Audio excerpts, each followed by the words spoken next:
You'll never guess. Some people are taking a photo of a barbecue too seriously. We've got some Arsenal transfer news, plus, of course, outgoings, discussions of yesterday's England victory, if it was only just a victory, and plenty more in today's Arsenal transfer show.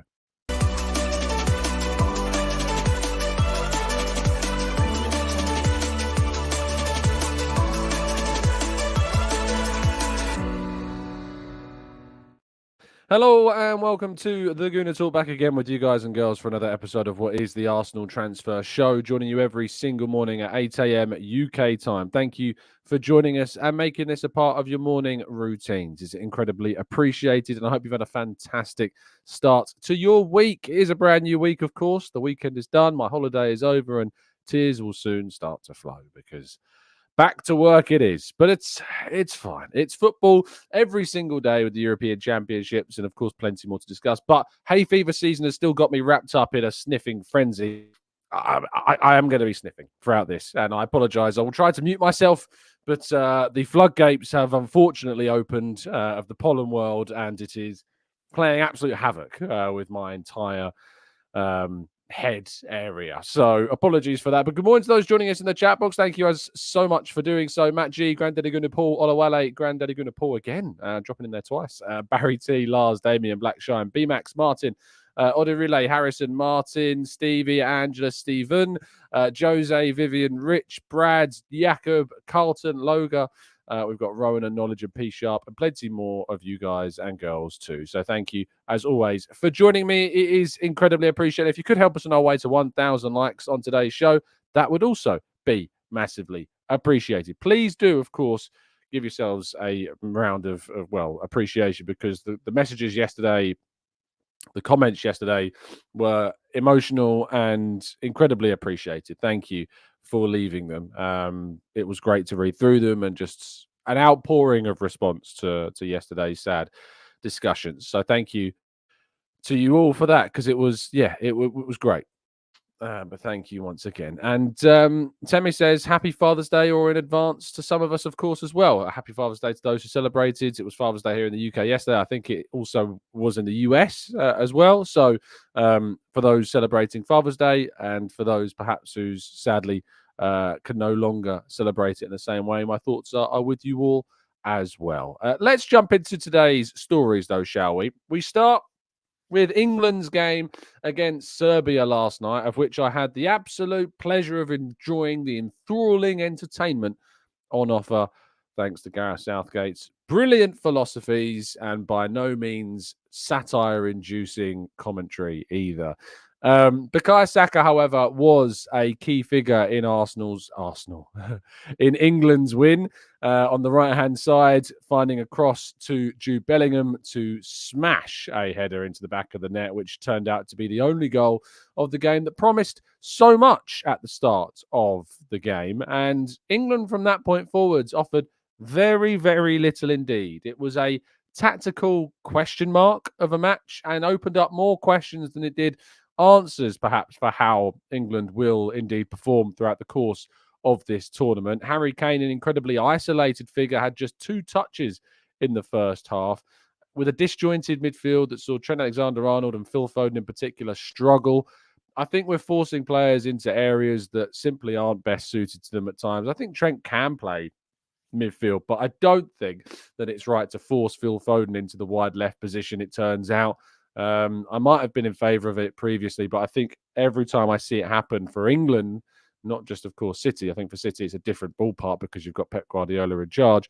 But for England, it just doesn't seem to work. And I think that I'd look to, bring on Anthony Gordon in, someone more of a natural winger on that left-hand side to give England what they need and a bit more of an outlet, and perhaps bring in Foden to the central area and play with both Jude and Foden as kind of attacking eights, with Reiss sitting in behind. But it doesn't look like that's going to be the case. And England are going to have to fight their way through a tournament through challenges faced by their opponents, but seemingly challenges also of their own making. Other European Championship games yesterday, Jakub Kiwior started for Poland in their 2-1 defeat against the Netherlands. They took the lead, despite obviously not having Robert Lewandowski available to them. Adam Buksa getting the opening goal, but just 13 minutes later, Liverpool's Cody Gakpo saw his strike give the Netherlands an equaliser, and it was the 83rd minute that a familiar name of Wout Weghorst popped up to score the winner in that one. And then the midway point of the day saw Slovenia and Benjamin Sesko take on Denmark. Christian Eriksen scoring an emotional first goal for Denmark, 4 years, of course, after the European Championships, which saw him suffer a cardiac issue, of course, which will still be very much in the minds of so many people when watching Christian Eriksen play. But an amazing moment to see him score. But it was a rather dramatic end to that game, which saw Eric Janza pop up with a deflected effort from outside the box to keep the scoreline level and give England a significant boost in their group. We move forward now to the next story and around more Arsenal-related things. Reiss Nelson is said to be in discussions over a move to Crystal Palace, according to reports. Arsenal are said to be in talks with Palace. Caught offside, I believe, was the outlet reporting this story. And it would be an interesting move to see him leave, as we've discussed before, especially if the figure of £20 million is found by Palace and is kind of put up by Palace. I think it would be a massive, massive deal to see Arsenal get £20 million for Reiss Nelson. I still expect it to be, less than that, but to get 20 million would be brilliant. And if Arsenal can pull that off, I would be certainly in line to praise them considerably for the efforts in the sales market to that regard. But if he does leave, it does leave Arsenal somewhat shorter in those wide areas, and Arsenal would need to bring in an additional forward or two, depending on what else they do in sales of Eddie Nketiah, of course, also linked with an exit. Fabio Vieira, another player who can play in a wide position, also linked with a potential exit from the club. And the man in charge of all of those Arsenal transfers is, of course, Edu Gaspar, who published to an Instagram page an image, of course, of him cooking a barbecue on Father's Day. We know that our manager and our sporting director both love a barbecue. And whilst hopefully he'll be cooking up a transfer special this summer, it didn't, of course, prevent those that are of more of a sensitive nature within our fan base to jump on the bandwagon and say, he shouldn't be barbecuing. He should be getting the business done. Now, I can tell you from my knowledge that actually Edu Gaspar has already been on holiday this transfer window. He spent some time away in the last few weeks or so. So no one jumped on the fact that he was on holiday more recently. But when he comes back and has a Father's Day barbecue, goodness me, that is one step too far for some. I have always been an advocate of saying that footballers and those involved in the sport as well, be it on or off the field, are entitled to have their own lives well beyond their responsibilities at the club. And we need to respect that space. We need to respect that time, and they are entitled to it. So please don't put yourself into the embarrassing category of Arsenal fans that will jump on this bandwagon of criticising him eating, which, for those that aren't aware, is a basic human right. And so for that reason, and I think I'll use Gimme Box's comment in the chat box of just simply let him cook, which is, of course, what we would love him to do during this window. And we move, lastly, onto a new headline story and a new target, according to outlets in Spain and specifically in Girona, because it is a Girona striker that is being talked about in regards to Arsenal, and that is Artem Dovbyk, the Ukrainian striker who, of course, will take action in this competition with Ukraine over the course of the next hours, because Romania are playing Ukraine at 2:00 this afternoon. The other games are Belgium against Slovakia and Austria against France, so we expect William Saliba and Leandro Trossard, of course, to be involved in those games. But Artem Dovbyk is said to be of a striker of interest to Arsenal, 26 years of age. Last season had a very good campaign for Girona, scoring 24 La Liga goals in 36 games. A very, very good return indeed. He does play for Girona. He is part of the City football group, but is a striker that is, shown to be plenty ability of scoring plenty of goals, rather. And that 26 age profile, turning 27 in just 4 days' time, has, of course, raised some eyebrows as to why Arsenal would go for an age profile slightly older. But a player of this caliber, if he can score that number of goals for Arsenal, I don't think anyone would be complaining, whatsoever. But it does depend on a fee. It depends on a lot of things. Yes, Dovbyk is a player I know a lot of people have been talking about, and a lot of people have been suggesting him in the weeks leading up to the window after his very impressive season for Girona. But whether or not he actually turns out to be a legitimate target of Arsenal remains to be seen. I've certainly heard nothing on that regard, but we don't know how much Girona would even be asking for the player either. So it's a very unknown one right now, but an unsurprising name that is linked considering the number of goals he scored for Girona in La Liga last season. Well, let's go to part 2 and your questions right after this.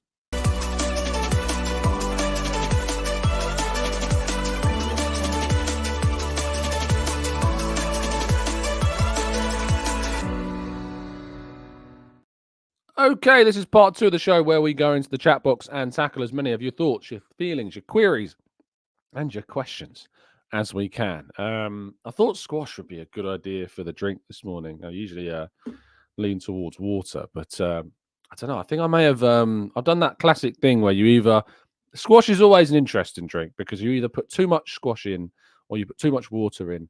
And I think I've put too much squash in, which is never a nice thing, especially when you're already struggling with hay fever. And then you're like, I'm not sure I feel too great with this really thick squash that I'm now drinking in between parts. But it's necessary because there's plenty of talking to be done. And we're going to be tackling plenty more words from you guys in the chat box in this second part of the show as well. Matt G says and kicks us off with the question, Tom, do you have any non-Arsenal wild predictions / hot takes for next season? I usually wait, Matt, until the start of the season before I throw out any classic wild takes. Last season, I was kind of hit and miss with them. I said Haaland wouldn't get Golden Boot. I said Arsenal would win the league. I said Eddie Howe would be sacked. None of those came true. However, a few did. Manchester United not qualifying for the Champions League. Brighton finishing in the bottom half of the table. Those things did indeed come true. You might think that Man United not finishing the top 4 is not necessarily a hot take, but considering that they were a Champions League side last season, finishing 3rd behind Arsenal and City, it wasn't actually quite a big shout in terms of what we would expect from United as they went backwards to a worst ever finish in the Premier League under a manager they are set to give a new contract to. I think more out of desperation than smart thinking. Pablo says, Tom, you should put up a pin for the chatters to hit the like button. I should, shouldn't I? I should really. I mean, we've got these little tickers that we can do in the chat, but I haven't used them in a very, very, very, very long time. I'm trying to find if I've got a relevant one that I can even use. All of these usually are they're little points towards the what's it called? Either the sponsor or the phone-in show things that we do as well. But I suppose I could probably put one up briefly. Is that going to work? Drop a like, subscribe, and help support the channel. There you go. You've got a tickle on the bottom of your screen now. It's the magic of StreamYard. Matt says, after some delays, I'm stuck in the Portland, Oregon airport at 12:12 a.m. local time, trying to make it back to Chicago. How can I pass the time besides watching TGT? Matt, I suggest that you download some videos on your favorite YouTube channels. That's what I tend to do in the airport with the Wi-Fi that is available. And then, of course, you can watch them on the plane, whether you've got Wi-Fi or not. I do enjoy plenty of different YouTube channels outside of football as well, which I think you could probably find your own niches that you probably already got them, Matt. So I recommend you go and do that. The Padakan says, why hasn't Denmark's greatest ever player, Lord Bentner, been pulled out of retirement to play against England on Thursday? It's a question as old as time, and a question that we probably don't have an answer to with any amount of seriousness. But I don't know if you saw his punditry the other day. Did you see his hair? Bentner's hair has reached a new stage of evolution, I think, and I recommend you go and check it out if you've not yet seen it. Right, let's go to... Matt says there are other YouTube channels. Yes, there are, and I appreciate the candor. Duncan says, Tom, what are your player ratings for England's game yesterday evening? I won't go through the whole side. I thought Saka had a very impressive first half. Second half, obviously, I think faded with his fitness still not 100%. Obviously, I think Jude Bellingham was the best player on the field and deserved a solid 8 out of 10, perhaps 9 out of 10. Saka was probably a 7.5 out of 10. Foden was certainly one of the poorer players on the field. 3 or 4 out of 10 would probably be a fair representation of his contributions. Harry Kane couldn't get into the game, and the big chance that he did have, he couldn't score. It was a brilliant save from Rajkovic, I should say, as he parried the ball onto onto the bar. But I do think that when it comes to England, we just need to see some more sensible decisions being made with the lineups and with the decision making of Southgate, which is not something I hold too much hope for, unfortunately. Going to Phil has his thoughts on Roberto De Zerbi going to Marseille after all the links of him going to Bayern and Chelsea and United at some point. I think this is obviously demonstrates the reality of the situation managerially for not only managers that are on the market, but of course clubs that are looking for their new coaches. Chelsea decided to go for a relatively unproven manager in Enzo Maresca. Bayern Munich decided to go for a very unproven manager in Vincent Kompany. And Manchester United, of course, have decided to stick with Erik ten Hag, leaving a manager who was leaving this summer, like Roberto De Zerbi, in a little bit of a limbo stage. Now, for those that don't know much about Roberto De Zerbi, of course, before his time with his time with Brighton, he was, of course, the manager at Shakhtar Donetsk. But he has a manager that has got a lot of clubs on his CV. He was in Italy for a long time before Shakhtar, and of course, spent around 7 years at different clubs. Just going onto his Wikipedia page now, you can see the number of them: Darfo Barrio, Borio, Foggia, Palermo, Benevento, Sassuolo, where he had a really good job and actually rose to prominence at Sassuolo. He did a really decent job there. And now he will move to France, where he'll get another nation onto his CV list, and perhaps that'll be the job which propels him into one of the elite clubs. However, Marseille can often be something of a prove it or lose it in terms of your reputation as coaches. It can leave you somewhat out in the wilderness if it doesn't go very well, as it has done for a number of their previous coaches. So hopefully it's something that Roberto De Zerbi grasps, because I like him as a coach. I think I like his philosophy. I like his style. And I hope that he does succeed at Marseille. And of course, there are a number of former Arsenal players that have got their links to Marseille. Pierre-Emerick Aubameyang's still there right now, despite his Arsenal career not coming to the most nice of endings. I would still like him to succeed. I would still wish him all the best. But yeah, it'd be interesting to see how Roberto De Zerbi does at Marseille, which are a volatile club, is probably a good word to describe it. Alvamod says, I apologise to all the English viewers, but England was terrible. You don't have to apologise for that. It's a pretty round assessment of the game.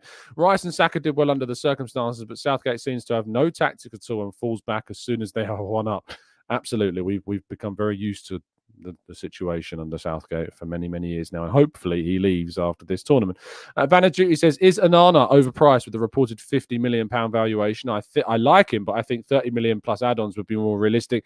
He's going to cost you 50 million if you get him, because Everton paid a significant fee, over 30 million pounds, when they got him from Lille. They have PSR considerations, and because of that, they would need to make a significant profit on Onana for a sale to make sense. That is why the price tag is as high as it is. But there has been conflicting reports surrounding Arsenal's interest. Certainly, I was told from a kind of player side back in January that there was said to be interest, but from a club side that wasn't the case. So there's a lot of conflict in this Onana story. I think there's some things that come from the agent side and the intermediaries on that side, and there's some things that are coming differently from the club side. I'd be surprised if Onana ends up at Arsenal this summer, but never say never. Russ Morgan says, hi, Tom. Do you see anyone in the England team who would be available, and who would you would like to see sign for Arsenal? The England players do tend to be, of course, pretty married to the teams they're already at. But with Crystal Palace having a number of representatives in the England side going forwards, I like Eberechi Eze. I like Mark Guehi. I think these are two very good players, of course, as well. Conor Gallagher, I am a fan of, but I don't necessarily think would be on Arsenal's radar this summer. And Adam Wharton, of course, who's not yet got any minutes, is also very impressive and getting a lot of interest from big clubs too. So there are some players there from Crystal Palace I think Arsenal would do well to get their hands on. Let's go to Rich says, we were terrible at keeping the ball, even under not much pressure. And that felt the way going forwards. It was really difficult to kind of look into why we sat back. I mean, other than the Southgate factor, we know why we were sitting back. We know why what happened. And I really think that I keep saying Arsenal. What England need to do is play with a more adventurous style, play Foden more centrally, use Gordon in a wide area. It gives you more familiarity with what's going on. And I really struggle to see why we would play so restrictive. it's definitely hard to do.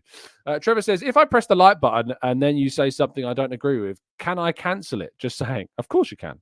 You just click it again. I mean, I'd rather you didn't, but I'm never going to tell you what you can and can't like. Also, we also often, or not even often, always say to people, if you disagree with what I've said, you don't have to be in a position where you have to like the video. You don't have to be here only if you disagree. The only thing we ask for is respectable debate and the appreciation that different opinions exist, if those opinions, of course, are respectfully put forward. So, Trevor, you're more inclined to disagree if you want to. I'm curious about what you disagree with, though. Do tell me. It does create plenty of discussion if you do. Rob says, reaching out to TGT community. My companion of 12 years, Medita, my dog, is reaching the end of her life, sadly, with thyroid cancer. And we've had a horrific 18 months with operations and homelessness. It's hard times. Rob, my prayers and my thoughts are with you. And I hope that, of course, as I always do when I speak to you, that things improve. So thank you for reaching out and being so honest with your situation. And I hope things turn around for you quickly. Moving towards Rich's question, it's a weird feature of watching England that so many players are panicking on the ball. It makes me wonder if the ball skills of the Premier League teams are mostly just coming from the foreign players, in terms of the players playing abroad, like Bellingham and Harry Kane, I suppose. But Harry Kane didn't have the best evening.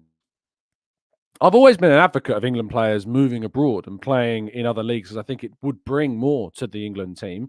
I think it's something that Spanish players have obviously in the past, we've seen them play for Barcelona, but we've also had players like David Silva playing in England and getting a lot of benefit from that. Another English player, of course, or rather player playing in England being Cesc Fabregas. We know that Javi Martinez playing in Germany during his time with the Spanish national team as well. They always benefited from it. The French national team have always had loads of players playing abroad. The Italian national team, less so. In fact, majority of their team that won the European Championships, a lot of them didn't play outside of Italy. So I suppose there's examples for and against with this as well. So I look at the England team now and see it broadening its horizons. I think that sadly, Jadon Sancho should have probably been called up for his contributions to Borussia Dortmund and maybe would have been a really good wide option for us. We do lack a number of central midfield options, and also we lack left backs at the moment. I was a bit surprised to see Ben Chilwell not called up in the end, seeing as the only natural left back that we have is Luke Shaw, who didn't start because he's not fit enough. So I don't know if it was an injury issue with Ben Chilwell, but I thought that was a bit random. And if it was an injury issue, then got Tyrick Mitchell, who you could arguably also call up, and wasn't. I just don't think Southgate helps himself with the decisions that he makes, and we do tend to sit back once we've scored, which is really frustrating, really frustrating, because we should go and try and continually build upon what we've already achieved and try and score more after getting that first goal. Let's go to Ade. Says the problem was Trent in midfield. Jude alongside Rice would give more England personality in the middle. Vanaduti says, under the circumstances, is your show on Sophie's channel going to be going ahead? As far as I'm aware, no, it's not, Vanaduti. I don't believe it's going ahead tonight. I think there are plans, though, for a show a little bit later on in the week, more dedicated to, of course, the sensitive situation at hand. So keep your eyes peeled, and of course, I'll be updating you when and if I get news on confirmations, but no, there won't be a show this evening, but thank you for asking the question because it reminded me to bring it up. Arsenal 11, long-time Spotify listener, just woke up randomly in Chicago. I mean, did you plan on going there? If you didn't, I'm curious as to how you got there. I love the channel and content, Tom. Keep up the good work. Thanks and cheers, mate. You're very welcome. But yeah, please let me know if it was completely spontaneous for you ending up in Chicago. I mean, it's a great place to end up spontaneously. You know, I'd happily wake up in Chicago tomorrow. Duncan says, Thomas, football coming home. I'm always reticent to ever jump on that bandwagon. I hope so, but yeah, it's tricky to commit to that right now. Sugar says, do you think the England attack was reminiscent of Arsenal's? Everything was mainly going down the right-hand side, and we struggled when Saka got doubled up on during the second half. There are definitely some similarities in terms of moments in the build-up in the attack, but no, Arsenal are a changed team. It's actually more reminiscent of Arsenal during, I think, under Unai Emery's tenure. We invite pressure. It's not necessarily inspiring all the time, and we need to rely on some moments of magic from our best players to get us the goals and get us the victories. And it's far, far less similarities to the Arsenal today. Rahul says, I think we should really go for an Eze and an Onana to replace Partey and Smith Rowe. Eze can also provide wide options as well as he's solving many midfield problems. He's an elite ball carrier that we ultimately lack. Logan says, I thought Trent, Stones and Trippier were poor yesterday. Is this down to Southgate? I mean, these are all good players. These are all good players, and I think that ultimately when you've got a collection of top talent that have won things like Stones and Walker have and Foden has, and you're not getting the best out of them and they're not showing their best action, that's down to the manager. That's down to the philosophy. That's down to the system. When you've got a team that doesn't necessarily always have the best number of players, but as a group, they're performing exceptionally well, that's when you start to see the manager getting a lot more plaudits. Of course, when you've got a good team playing really well as well, the manager also gets good plaudits. But at the moment, Southgate never fills me with any level of appreciation for the work that's being done, or ever feel like he's getting the maximum out of these players. It feels like if England win, it is down to the quality eventually getting the job done. But in the really tough moments, like we had against France in the World Cup, or like against Italy in the European final, you need the philosophy.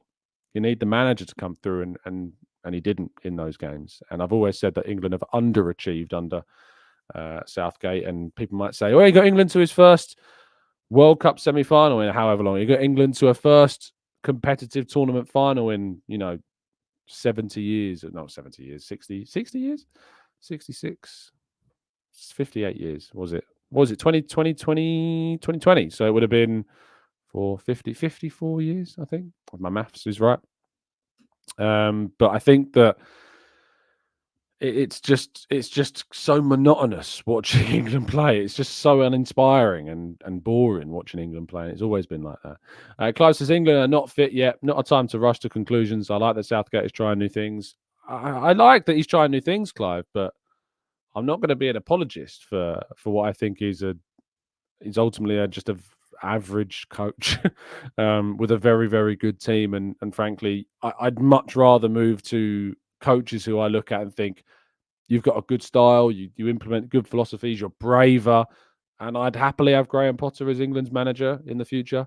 I'd happily have a manager from abroad. I'm not the way inclined where I think the England manager has to be English. Just look what it's done to the England women's team and their European Championship success as well. Serena Weigman, of course. So I really just think we are wasting a lot of talent that we've got. And of course, there's other dramas like the Ben White situation as well. And some of the selection choices are just a little bit strange, and some players just don't get the appreciation that they should, and some of the choices that are made, I just can't get on board with. Winning Way says, who would you desire? Who would you sign? Desire Doué or Xavi Simons? Xavi Simons, I think, would be the better signing if it was a permanent deal. But Doué is certainly a very exciting talent that shouldn't be dismissed. Clive says, though, hold on, I didn't say Southgate was a Pep. Neither did I.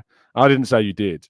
I'm just thinking that the whole, trying to defend this England team, I get it. And I get that there is fitness issues still in the squad, but there's so much evidence over the last, best part of a decade that just leaves me uninspired and wanting something different. So it's the complete opposite to Arsenal. With Arsenal, like, I'm excited. I know I've got tangible evidence to suggest that Arsenal are moving in the right direction. And what I see with the performances and what I see with the individual development and what I see with the decision-making and the transfers in terms of team selection, which is kind of, in a way, transfers you can look at as call-ups from an international perspective, and the decision-making there, it's just night and day between Arteta and Southgate, and the inspiration Arteta gives me compared to the inspiration or the lack of inspiration that Southgate doesn't give me.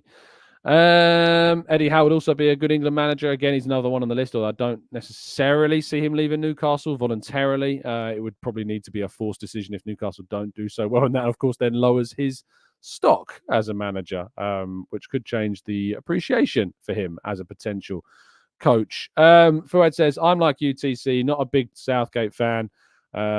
Believe me, but I agree with what Fabregas said last night about Foden needing to impose himself better in the game. It's on him as much as the coaches to perform. Of course it is, but you have to ask the question, like Micah points out, you have to ask the question, why is it that for Pep he can be so good, but why is it for Southgate Foden is far, far, far less impactful and far less influential and just far less good? in games? And I think that's a fair question to ask as well. Anyway, we're going to bring the show to a close there. Thank you so much, as always, for tuning in. I'll be back with you tomorrow morning, bright and early, 8 a.m., giving you all the latest Arsenal news, answering your questions as per. If you could help us on our way to 1K every single day, that would be incredibly appreciated. Of course, we are continuing our aim to try and reach the Emirates Stadium capacity by the end of 2024. We're halfway through the year now, halfway through June. So we've not got long left to push ahead with this plan. If you are new to the channel, welcome. And I hope you really do enjoy our summer content. Of course, when the European Championships is over, or when we get more links that are more concrete, you can be sure that we'll be doing some tactical breakdowns on players and giving you insight into who and what these players are, and more shows and discussions and things going on. But the European Championships is, of course, a big distraction right now. But these 8 a.m. shows will continue to bring you all the latest that you need to know, and I'll be answering your questions best I can. I'll be starting back work tomorrow, so I'm going to be much more informed going forwards tomorrow when I can finally get back into the chair proper and have some more clues as to what on earth is going on in the world of Arsenal transfers.